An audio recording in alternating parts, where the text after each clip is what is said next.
Good morning, student. Today in this video, I'm going to explain the second chapter of First Flight book, and that is Long Walk to Freedom. तो चलिए हम देखते हैं कि long walk to freedom क्या है। तो long walk to freedom simply कह सकते हैं कि एक ऑटोबायोग्राफी है जो नेल्सन मंडेला ने लिखी है, और हम लोग जो पढ़ने जा रहे हैं, what we are going to study is an extract from that autobiography. एक छोटे से पार्ट या एक्सट्रैक्ट को हम लोग पढ़ने जा रहे हैं जो कि उनकी ऑटोबायोग्राफी से लिया गया है। तो चलिए स्टार्ट करते हैं नेल्सन मंडेला के स्पीच से।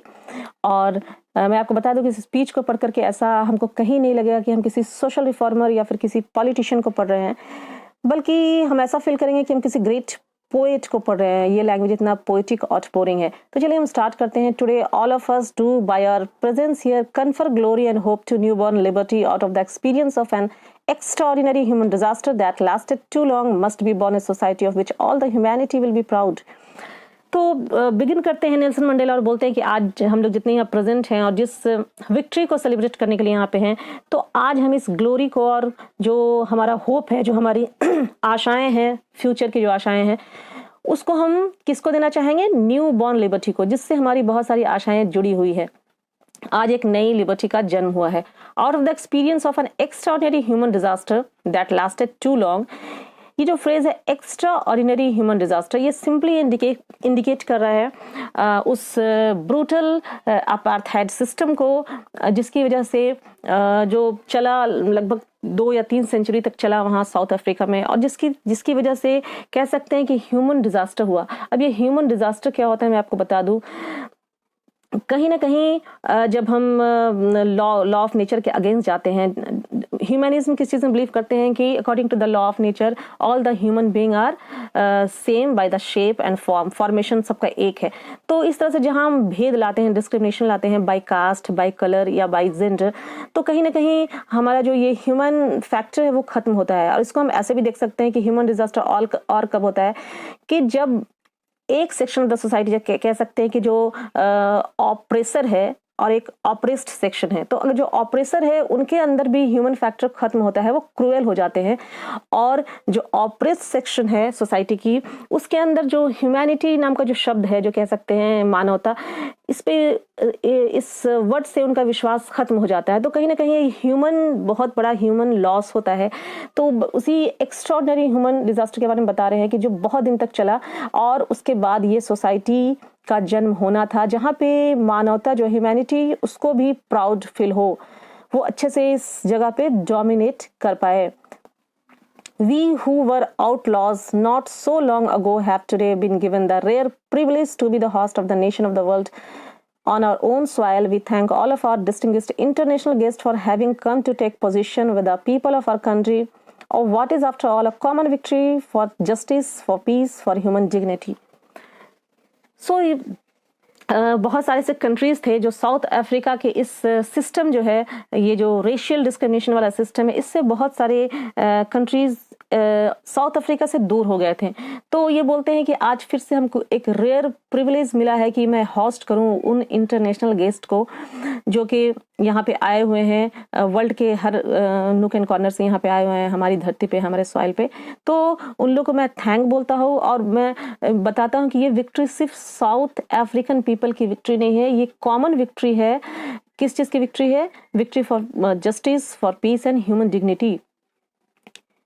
We have at last achieved our political emancipation. We please ourselves to liberate all our people from the continuing bondage of poverty, deprivation, suffering, gender and other discrimination.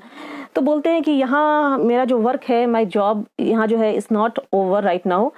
मुझे अभी क्या करना है? मुझे अपने जो अफ्रीकन पीपल हैं उनको और भी बहुत सारे डिस्क्रिमिनेशन हैं, उनसे भी आज़ादी दिलाना है, उनको लिबरेट करना है। अभी सिर्फ रेशियल डिस्क्रिमिनेशन खत्म हुआ है, लेकिन कुछ और डिस्क्रिमिनेशन बचे हुए हैं, लाइक डिप्राइवेशन। कुछ लोग को डिप्राइव्ड किया जाता था कॉन्स्टिट्यूशनल राइट से। कुछ लोग सफरर हैं, अल्टीमेट सफरर, किसी भी वे में उनको इंफीरियर समझा जा रहा है, या कुछ लोग जो कहते हैं कि बहुत पुअर हैं। तो इन सारी डिस्क्रिमिनेशन से, जो जेंडर पे बेस्ड है, पॉवर्टी पे बेस्ड है, इन सब से हम अपने जो कंट्री मैन हैं उनको हम आज़ादी दिलाएंगे, ये वो ऐसा प्लेज करते हैं। Never, never and never again shall it be that this beautiful land will again experience the oppression of one by another. The sun shall never set on so glorious a human achievement. Let freedom reign. God bless Africa. अब देखिए language, मैंने कहा था कि ये बिल्कुल poetic outpouring है। वो दिन अब कभी नहीं आएगा इस हमारी धरती पे या हमारे सॉइल पे जहाँ पे एक सेक्शन ऑफ द सोसाइटी और दूसरे को टॉर्चर करेगा, ऑप्रेस करेगा। ये हमारे देश में ऐसा फिर कभी नहीं होगा। The sun shall never set on. और ये जो ग्लोरियस सन जो अभी आज निकला है, जो एक डेमोक्रेटिक नॉन रेशियल गवर्नमेंट का फॉर्मेशन हुआ है, ये कभी डूबेगा नहीं, खत्म नहीं होगा, ये चलेगा। और लेट फ्रीडम रेन, यहाँ देखिए फ्रीडम क्या है, is a use of personification. Let freedom reign. और अब यहाँ भी देखिए, never never again shall this happen that this beautiful land will again experience। यहाँ land, यहाँ भी एक पोएटिक डिवाइस जिसको कहते हैं कि ट्रांसफर्ड एपिथेट। यहाँ the land is not suffering but the people who is living on that land is suffering. तो he is simply transferring the meaning to the land. अब यहाँ हम देखते हैं, यहाँ भी लिबर्टी और ह्यूमैनिटी, ये दोनों को क्या किया गया है, पर्सोनिफाई किया गया है। तो ये पूरे स्पीच को जो हम देखते हैं कि बहुत ही ऑर्नामेंटल है और शायद ये कारण है, this is the reason that it is the part of our course book and it is a part of our literature book. A few moments later, we all lifted our eyes in awe as a spectacular array of South African jet helicopters and troop carriers rode in perfect formation over the Union Building। कुछ देर के बाद हम लोगों ने eyes ऊपर उठा करके देखा तो एक बहुत ही अमेजिंग डिस्प्ले था। ऊपर में क्या था, यूनियन बिल्डिंग के जस्ट ऊपर में जितने भी अफ्रीकन जेट्स थे, हेलीकॉप्टर्स थे एंड ट्रूप कैरियर्स थे, वो दहाड़ रहे थे और एक परफेक्ट फॉर्मेशन में वो रोर कर रहे थे।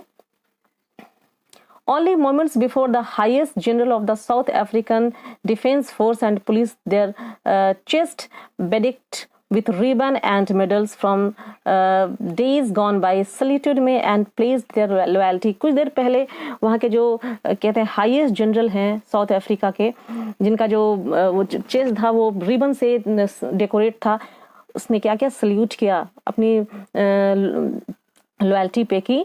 और यहाँ पे देखिए बड़ा अच्छा लाइन बोलते हैं, I was not unmindful of the fact that not so many years before they would not have saluted but arrested मी।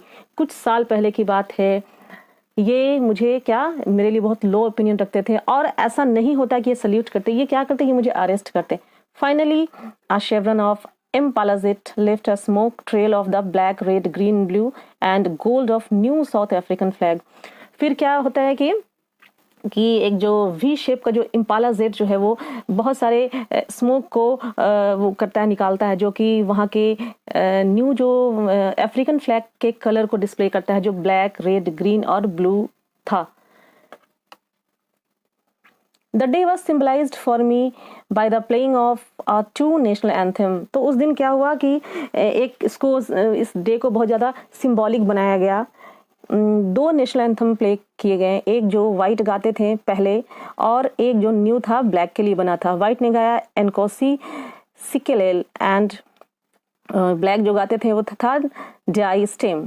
तो ये एक तरह से सिंबॉलिक मोमेंट था कि इसको सिंबलाइज इस तरह से किया गया कि दोनों नेशनल एंथम को बजाया गया कि हम दोनों इक्वल हैं। ये सिंबलाइज किया कि इक्वालिटी अब आ गई है, आज ब्लैक एंड वाइट हम दोनों एक साथ रहेंगे और दोनों एक जैसा ही रहेंगे।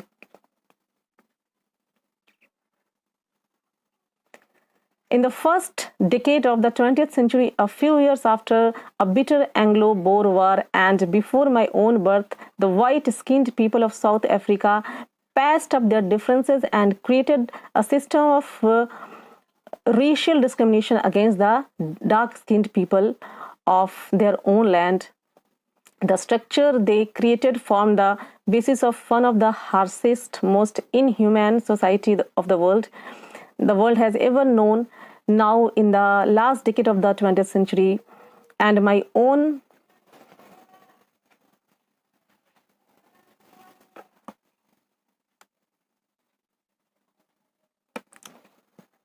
of the 20th century and my own 8th decade as a man, the system had been overturned. अब ये बताते हैं, इनको याद आता है कि इसी सेंचुरी के जो फर्स्ट डिकेड में क्या था कि जो वाइट थे उन्होंने अपने आपस में जो इनके जो डिफरेंसेस थे उसको पैचअप कर लिया और एक रेशियल डिस्क्रिमिनेशन वाला सिस्टम को वहाँ पे खड़ा किया, इरेक्ट किया, कि जहाँ पे कलर बेसिस पे डिस्क्रिमिनेशन होता था, और ये क्रूएल सिस्टम को उन्होंने इस्टेब्लिश किया।